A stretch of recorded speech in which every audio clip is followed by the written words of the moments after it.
يستفتونك قل الله يفتيكم في الكلالة إن امرؤ هلك ليس له ولد وله أخت فلها نصف ما ترك وهو يرثها إن لم يكن لها ولد فإن كانت اثنتين فلهما الثلثان مما ترك وإن كانوا إخوة رجالا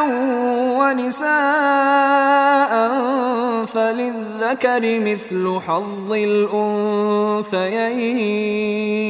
يبين الله لكم أن تضلوا واللہ بکل شیء علیم۔ اب یہ جو ہے آخری ایک آیت رہ گئی ہے، پھر یہ استفتاء ہے۔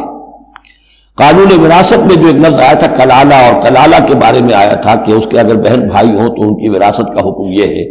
وہ لوگوں پر واضح نہیں ہو سکا تھا، جیسے کہ خواتین کے بارے میں بعض اور مسائل واضح نہیں ہو سکے تھے۔ تو یستفتونک، اے نبی یہ آپ سے فتویٰ مانگ رہے ہیں، وضاحت چاہ رہے ہیں۔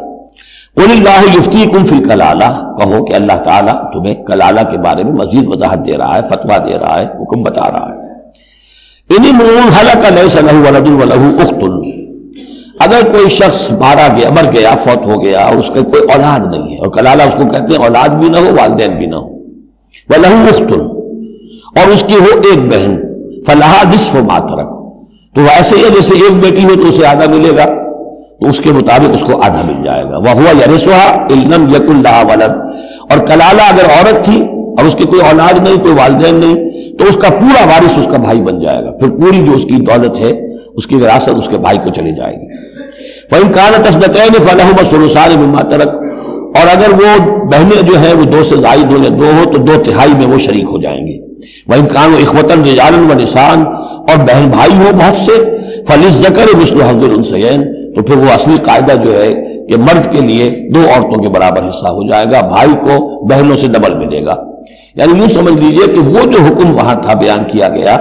وہ اخیافی بہن بھائیوں کا تھا۔ اخیافی بہن بھائی وہ ہوتے تھے عرب میں کہ ماں ایک ہو باپ علیحدہ ہو، ان کا چونکہ خاص مسئلہ ہوتا تھا اس لیے بیان کر دیا۔ باقی عینی اور اللاتی، ماں باپ دونوں ایک ہو، اور یا یہ کہ مائیں علیحدہ ہو باپ ایک ہو، تو ان کا وہی قانون ہوگا کہ جو بیٹا بیٹی کا ہے، کہ جس طریقے سے کہ بیٹا اور بیٹی میں جس نسبت سے وراثت تقسیم ہوتی ہے ایسے ہی ان بہن بھائیوں میں ہوگی۔ یہ ہے